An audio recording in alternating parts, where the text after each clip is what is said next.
कारोबारी दुनिया से आपको बताएं, पाकिस्तान स्टॉक मार्केट में उतार चढ़ाव का सिलसिला जारी है। कारोबारी हफ्ते के पांचवें और आखिरी रोज स्टॉक एक्सचेंज में मस्बत रुझान देखा गया। 36 पॉइंट इजाफे के साथ 100 इंडेक्स 78,505 पॉइंट्स की सतह पर ट्रेड कर रहा है।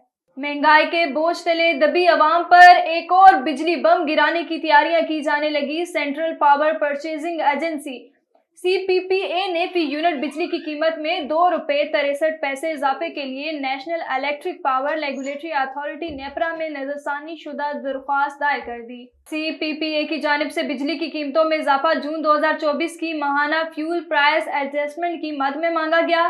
CPPA की दरख्वास्त पर नेपरा में समाअत 31 जुलाई को होगी।